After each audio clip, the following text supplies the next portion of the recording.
E quando eu acho alguém, tipo um alfaiate, que faz uma roupa sob medida, aí eu digo, me converti a essa religião. Converteu o quê? Você continua no mesmo rumo. Seja corajoso para dizer, não é Deus coisa nenhuma, é a minha carne e a minha vontade. Quando você olha para esse mundo, você vai até Deus para Ele tentar te encaixar nesse mundo, ou você corre para Deus para se desencaixar dessa doença? É ter uma trombada com o Evangelho que me desafia, me desconforta e me conforta ao mesmo tempo. Porque o Evangelho, ele conforta e consola aqueles que estão atribulados, mas ele coloca em tribulação aqueles que estão acomodados. Nós estamos falando de um cara que tinha cartas, diz o texto, do sumo sacerdote, que é a máxima autoridade judaica da época, para que ele pudesse entrar nas sinagogas, em Damasco, no caso, estava indo para Damasco. E se ele encontrasse alguém que era do caminho, com letra maiúscula, aqui acho que era uma espécie de uma gíria, ao invés de falar você é evangélico ou você é gospel, era assim, ou você fala diferente, você crê em Jesus? Ele fala assim, eu sou do caminho. Opa, esse aqui é do caminho. Se ele encontrasse alguém do caminho, ele pudesse prender.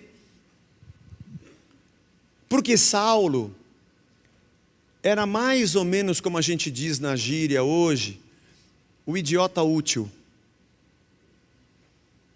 Na cabeça dele, ele estava fazendo tudo o que ele aprendeu para agradar a Deus. Ele era zeloso, você viu aqui, da tribo de Benjamim, circuncidado ao 8º dia, sangue puro, hebreu de hebreus, formado aos pés de Gamaliel, segundo a lei ele era um fariseu. Os fariseus, nós usamos isso, o nome fariseu, pejorativamente, e não está errado, porque grande parte da luta de Jesus contra os religiosos vinha dos escribas e fariseus, mas o movimento dos fariseus, que começou no que nós chamamos de período interbíblico, entre o Antigo e o Novo, é um movimento puritano, de consagração, de gente que queria cumprir mesmo a lei. E Paulo era zeloso, ele queria cumprir a lei, ele só achava que cumprir a lei era perseguir a igreja.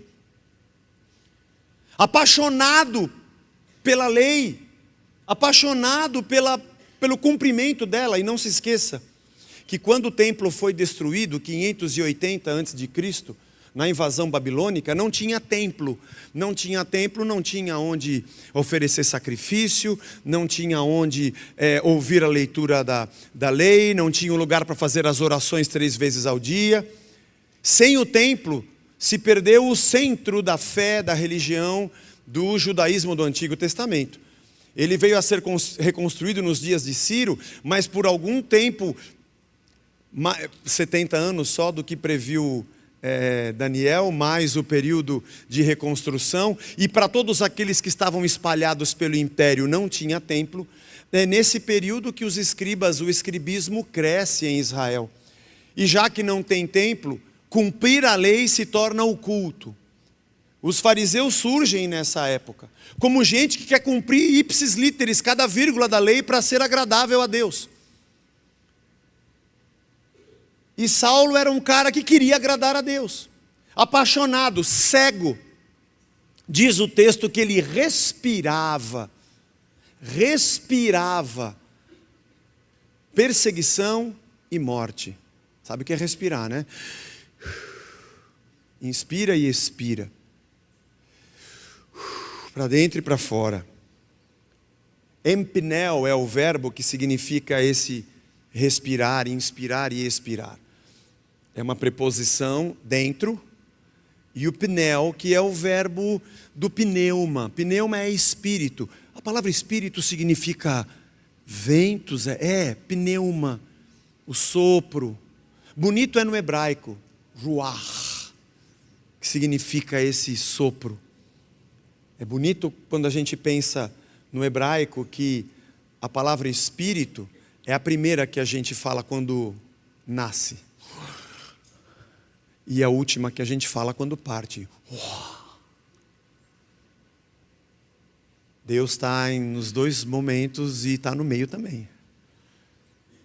Por isso ele respirava. O que é o teu respirar? Nesses últimos anos aqui, tem gente que respira ódio e política, né? você fala, eu comprei um pincel. Mas esse pincel é vermelho ou verde e amarelo? Os caras só respiram isso, mano. Só respira isso. Você fala qualquer coisa, machuquei a mão esquerda. Você de direita, né? Não, só machuquei a mão esquerda, cara. Só isso. Tem gente que respira ódio, gente que respira um monte de coisa. Paulo respirava. Ele acorda e dorme, pensando e sonhando em como perseguir a igreja. Cego, cego. Por uma paixão religiosa. Na cabeça dele, correta. Por que eu disse que é o idiota útil? Paulo era jovem. Diz em Filipenses, aliás, em Gálatas 1,14, na minha nação, quanto ao judaísmo, é Paulo falando, levava vantagem sobre muitos da minha idade, sendo extremamente zeloso das tradições dos meus pais. Na idade dele, ninguém se comparava a ele no conhecimento, no zelo, na tradição. Geralmente o apaixonado é cego. É bom ter gente assim. Perseguir a igreja. E se ele ultrapassar o limite da lei? Deixa. É bom ter uns caras cegos assim. Na ilusão da idiotice e da paixão, ele é muito útil. Vem aqui, você é o nosso pupilo. Cartas, eu vou te apresentar. Lembre-se que o templo aqui só tinha em Jerusalém. Quando ele chega nas outras cidades, ele tem que ir na sinagoga, onde se estudava a lei. E se ele encontrasse alguém do caminho, ele podia prender e levar preso para Jerusalém, e pelo jeito respirava a morte. Estevão já tinha sido apedrejado, a gente mata. Mas você não acha que tem que levar para o Império Romano fazer o julgamento? Tem, mas deixa ele. Mas e se esse cara ultrapassa a lei, ele é preso e ele é crucificado pelos romanos? A gente arruma outro. Nunca se esqueça que na cegueira tem alguém se alimentando da sua idiotice. E Paulo era esse cara que fazia tudo na cabeça dele por amor a Deus. Esse é o problema dos religiosos que usavam Paulo. Eles não sabiam que Paulo fazia isso não porque ele carregava o mesmo ódio do sumo sacerdote. Ele fazia isso porque ele amava a Deus. Ele achava que ele estava fazendo aquilo para agradar a Deus. Porque no momento em que Cristo se revela, ele se rende. No momento em que Jesus aparece, ele fala, é Jesus. Ele ia por um caminho, para perseguir as pessoas do caminho. E Jesus, que é o caminho, a verdade e a vida, disse para ele que o caminho era outro. No meio da caminhada, uma luz aparece e ele deve ter caído prostrado de joelho, fica cego. O Saulo, que era o cara que conhecia de cor a lei. Quando a gente lê, por exemplo, Romanos, a gente percebe o quanto Paulo conhecia da tradição.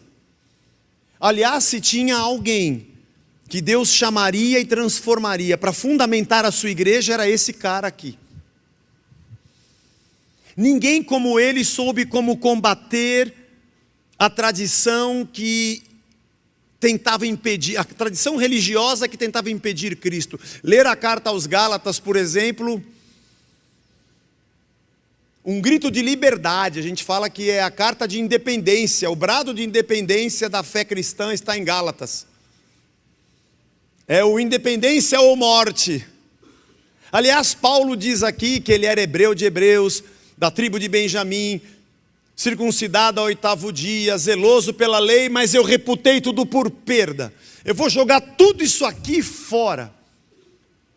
Além disso, Saulo era um cara que conhecia tudo sobre a cultura da época. Ele podia bater papo com qualquer filósofo grego, pelo conhecimento que tinha. Ele podia discutir em pé de igualdade com qualquer político romano. Poderia discutir sobre religião e fé e tradição judaica com qualquer um mestre da lei. Falava hebraico, falava grego, falava aramaico, falava latim. Ele era um homem versado, ele era cidadão romano, nascido em Tarso. Ele tinha green card. Ele era admirado dentro da comunidade judaica e fora da comunidade judaica. E era jovem. Ímpeto, paixão. Quando ele descobre Cristo, ele fala aqui no texto: eu joguei tudo no lixo. E ele diz que ele está buscando uma justiça que não se baseia mais nas suas qualificações. Eu não serei aceito diante de Deus pelas coisas que eu faço, por aquelas que eu tenho. Eu não serei aceito pelas minhas insígnias. Deus não vai dizer: parabéns, Paulo, você é demais, pelo meu conhecimento, pelo meu zelo, pela minha tradição, pela minha cultura, pelo meu preparo, pelos meus estudos. Paulo diz: eu joguei tudo isso fora e considerei como lixo. A palavra aqui é esquibalon. Esquibalon é bosta de boi. Ai, Zé, você falou... Não foi eu que falei, foi Paulo que escreveu. É que nós traduzimos assim: lixo. Tem algumas versões que colocam esterco, excremento de animais. Ele considerou tudo isso que ele possuía como algo passível de ser colocado na latrina e apertar um botão e jogar fora. O engraçado é que tem muito crente hoje que quando Paulo reúne tudo isso e joga na latrina, ele sai correndo na caixa de inspeção para tentar pegar o esgoto, para ver se pega o green card de Paulo, para ver se pega umas insígnias, porque o motivo da sua religião é acumular honrarias e destaques humanos. Paulo, do topo da cadeia alimentar onde ele estava, perseguidor da igreja, enxerga uma luz e ele cai por terra e fica cego. Aquilo foi tão fenomenal que os homens que estavam com Paulo ouviram a voz de Jesus, mas eles não viram a luz. É engraçado.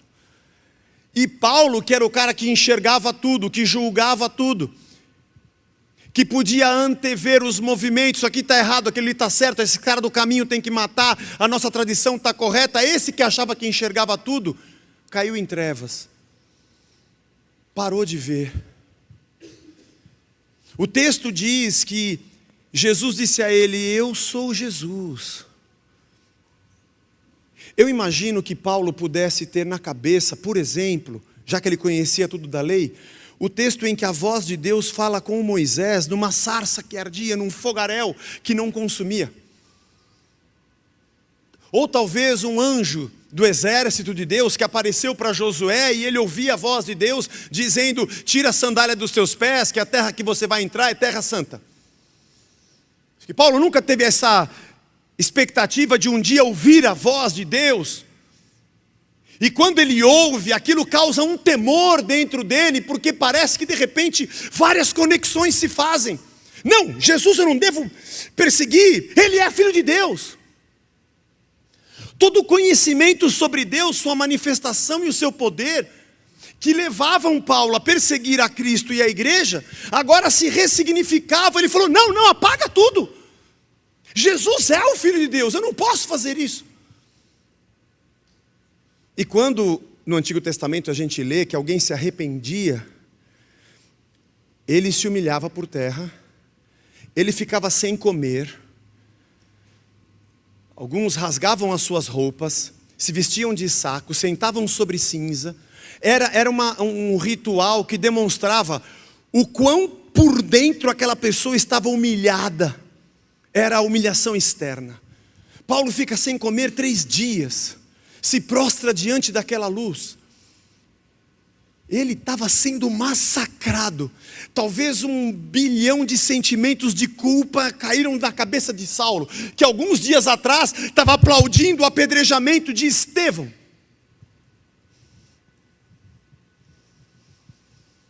Já pensou? Meu Deus, o que eu fiz? O azar do sacerdote, do sumo sacerdote, é que Saulo não era um filho do ódio. Ele era um filho de Deus. A diferença entre o sumo sacerdote e Saulo é que o sumo sacerdote esteve diante de Cristo, mas porque ele era um filho do ódio, ele não pôde reconhecer. Mas porque Paulo era um cara que amava a Deus, como é que você explica isso, Zé? Eu acho que é um mistério. Existem teologias que tentam explicar como é que dentro de alguém se processa arrependimento e conversão. A gente estuda isso no seminário, mas eu tenho escolhido não querer entender. Cada indivíduo é um indivíduo, cada história é uma história, cada pessoa é uma pessoa. Eu não tenho como entrar dentro das entranhas da psique de cada um para dizer o que aconteceu. Eu só sei que Saulo, quando viu aquela luz, ele caiu por terra e entendeu que ele estava tentando destruir o movimento de Deus que ele tanto dizia que amava. Foi esse Saulo que escreveu: que miserável, que desventurado homem que eu sou. Quem vai me livrar desse corpo de morte? O bem que eu quero fazer eu não consigo, e o mal que eu não quero eu acabo fazendo. Eu vejo no meu corpo uma lei que guerreia contra a lei da minha consciência. Os meus desejos, as minhas vontades vão contra aquilo que Deus quer.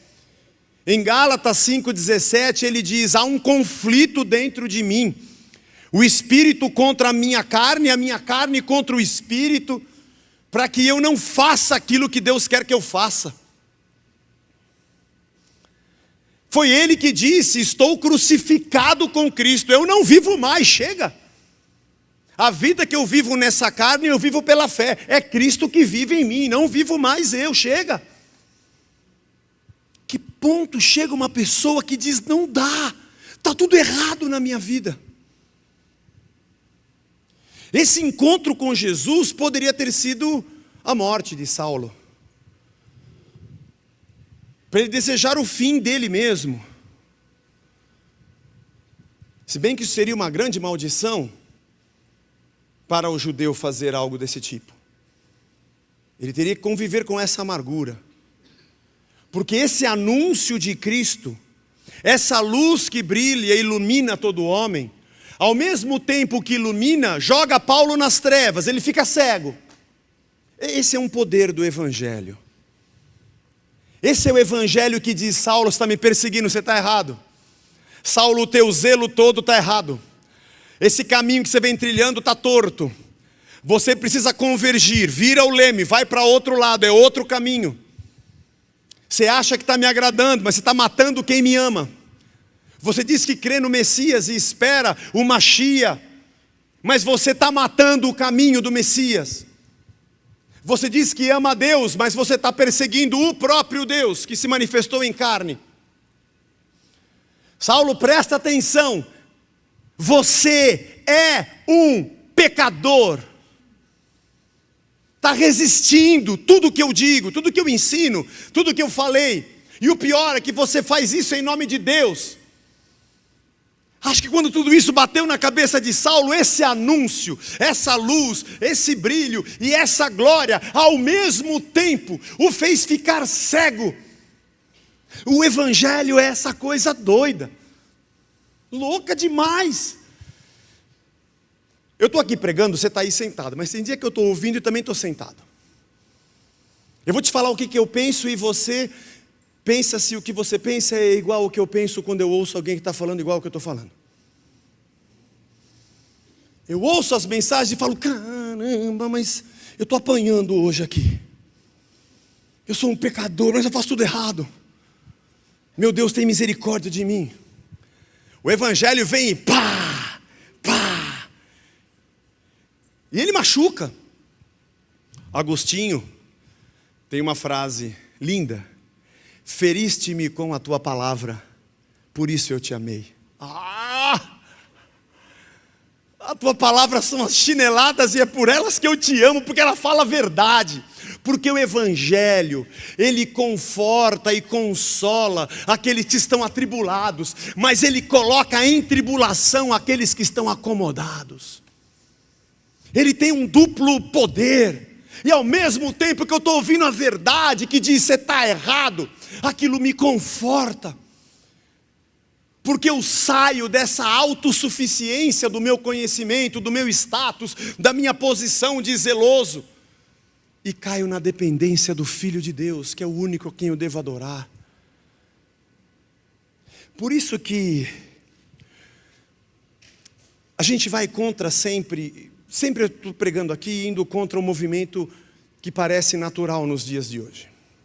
As pessoas dizem que se convertem. Assim, eu fui num lugar, não importa qual religião. Eu não gostei muito do que ele falou. Eu não volto mais aqui. Eu fui num outro, o que ele falou é legal, mas aquele que cantou um negócio que eu não gostei. Eu não venho mais aqui. Tem outra hamburgueria aqui perto? Tem uma lá. Legal. Aqui tem queijo, mas a maionese, não sei, a recepção, não achei legal. Não curti. Até que eu acho uma religião que fala o que eu gosto, que aprova quem eu sou, que não me atrapalha, que não agride minhas convicções, que não prega ou não ensina nada que venha contra as minhas posições escolhidas nessa terra. E quando eu acho alguém, tipo um alfaiate, que faz uma roupa sob medida, aí eu digo, me converti a essa religião. Converteu o quê? Você continua no mesmo rumo. Você continua no mesmo caminho. Você só achou alguém que te aplaude. Evangelho é morte. É mortificar a carne todos os dias. Sabe quem é do reino e do Evangelho? É quem diz, eu preciso começar tudo de novo. Essa é a igreja. A união de pessoas que descobriram que a vida delas não tem sentido. A equação da vida não se resolve se eu não colocar uma constante, Cristo. A minha equação não vai dar resultado algum se Jesus não estiver nela. Eu sou um pecador. Eu preciso de Jesus todos os dias. Se tirar Cristo de mim, não sobra nada, só sobra o esterco. Isa, você não acha que isso é muito pesado? A gente pode rasgar isso do Evangelho. Podemos até reescrevê-lo ao seu bel prazer. É uma escolha. Você pode fazer uma escolha de dizer, eu não quero seguir a esse Jesus, ótimo. Não, mas esse texto que está assim, eu vou reinterpretá-lo de um jeito que eu acho melhor para mim. Ótimo, construa um Deus à sua imagem e à sua semelhança, não tem problema. Mas pode, Zé, pode tudo. Ninguém é proibido de nada. O mundo está aí para você viver o que você quiser e fazer o que você quiser. Mas o Saulo entendeu que ele tinha que jogar tudo fora.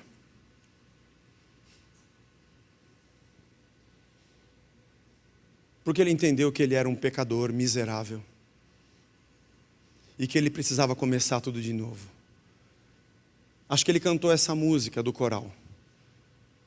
Quão cego eu andei. E perdido vaguei longe, longe, longe do meu Salvador. Eu me fiz de surdo e não quis ouvir a verdade.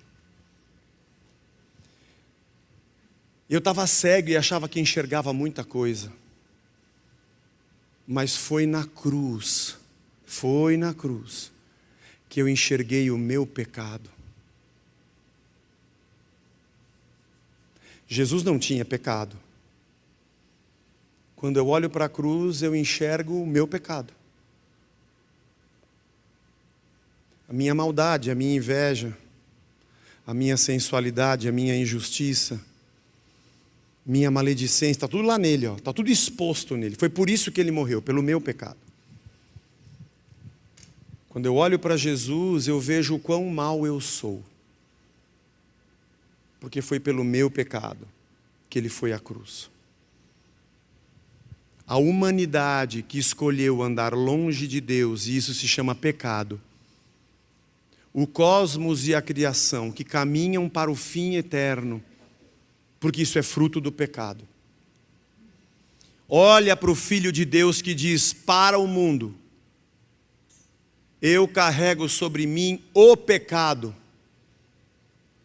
Quem quiser vir após mim, morra para esse sistema que vocês chamam vida, mas que eu chamo morte. Sai daí. Abandona essa lógica. Para de ser guiado por esses caminhos e siga o caminho. Vai ao contrário da humanidade. Lute contra você mesmo, esmurre o seu próprio corpo. Vai para a cruz, mas sai disso.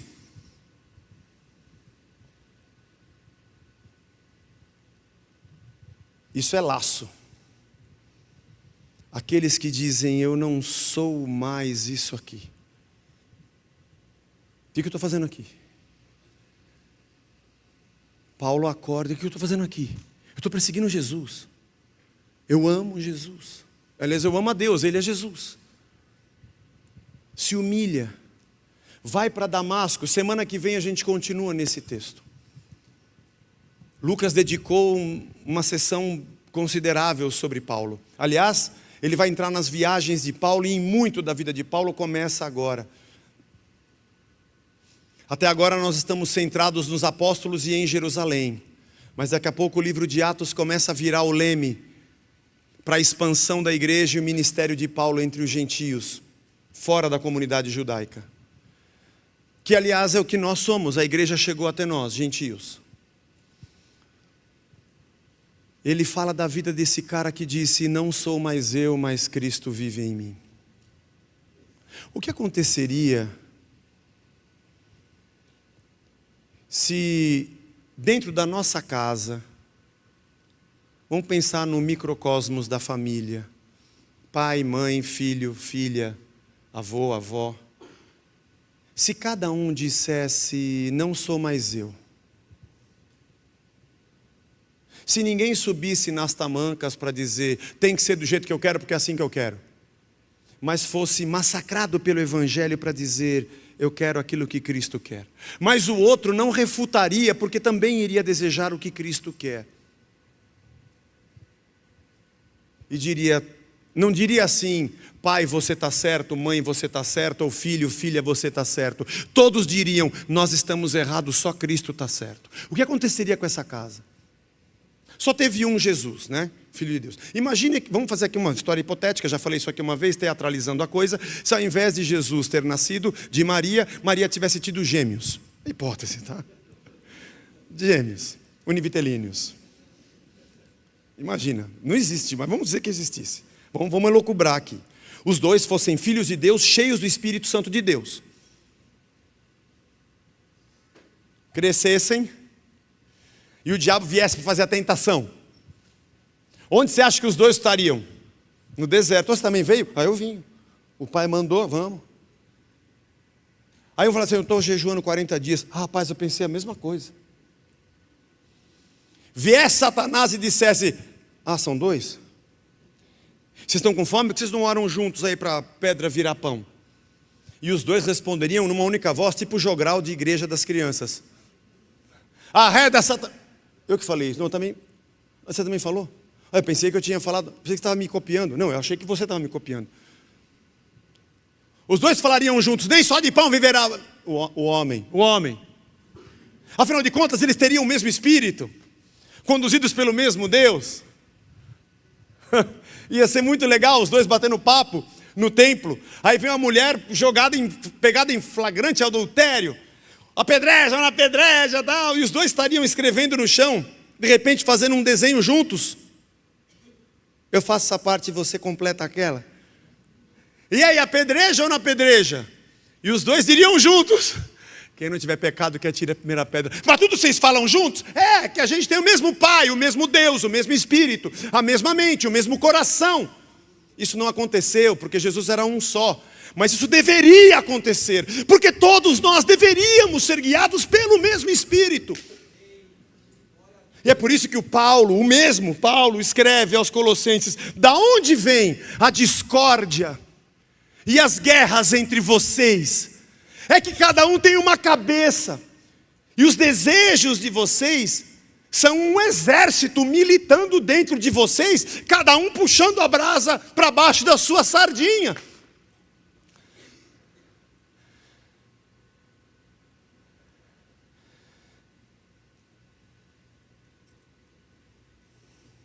Vou falar um negócio bem rapidinho. Nós temos que lutar pela unidade da igreja de Cristo. Não tem que lutar nada. A unidade da igreja é uma coisa natural, consequente. A gente anda no Espírito, tem a mesma cabeça. Se não andar no Espírito, nós vamos ficar batendo cabeça o resto da vida. E não tem encontro de pastores que faça isso mudar. O Saulo entendeu que ele tinha que morrer. Naquele momento, o grande algoz da perseguição da igreja, de um cara que respirava assassinato e perseguição, o iludido útil dos sacerdotes para fazer o trabalho sujo, reconhece que é um pecador. Bom, o livro de Atos vai contar para a gente que de pedra ele virou vidraça, de perseguidor ele passou a ser perseguido. Mas mais para frente vai ter tempo da gente falar disso. Mas ele já não se encaixava mais no sistema. Digamos que ele começou a sofrer bullying, ele teve rejeição, ele era uma minoria, ele não tinha lugar na terra. Ele passou a ser odiado. Isso. Eu não sou mais daqui. Que engraçado, eu não sou mais daqui. Abrir os olhos e falar: o que eu estou fazendo aqui? Isso acontecia muito com Anthony e Doug. Até passou na televisão. Chamava o túnel do tempo. Eles acordavam em outro lugar, em outra época, e falavam: eu não sou daqui. Vocês são muito jovens, né? A série O Túnel do Tempo é da época do Perdidos no Espaço, Terra de Gigantes. Isso é um seriado que não passa mais. Mas o cara acorda, está em outro mundo, está em outra época. E eu não sou daqui. Quando você olha para esse mundo, a lógica de vida, de pensamento, a lógica social, política, econômica, a lógica da moda, a lógica das tendências, dos pensamentos, das razões, das ideologias, das filosofias. Quando você olha para esse mundo, você vai até Deus para Ele tentar te encaixar nesse mundo, ou você corre para Deus para se desencaixar dessa doença? Se você é daqueles da primeira hipótese, talvez você precise ficar um pouco cego. Porque Paulo disse: isso aqui não é para mim. Eu não sou mais daqui. Que louco. O que aconteceu com você, Paulo? Não sei. O que eu estou fazendo aqui? Eu sou de Deus. Eu sou um pecador. A cruz é o lugar onde eu me encontro. Eu me achei. Eu sou de Cristo. Eu sou de Jesus. Alguém o conduz pela mão, porque ele ficou cego, diz o texto. Devia ser ruim para um cara que era o topo da cadeia alimentar, ter um serviçal que cuidava dos cavalos, dizendo: vem aqui que eu te conduzo, porque você não está enxergando nem o caminho para chegar em Damasco. Eu não consigo andar mais sozinho. Eu nem sei onde é que eu estou. Isso é uma conversão. Não é encontrar um lugar que faz tudo o que eu gosto para dizer que eu continuo no mesmo caminho.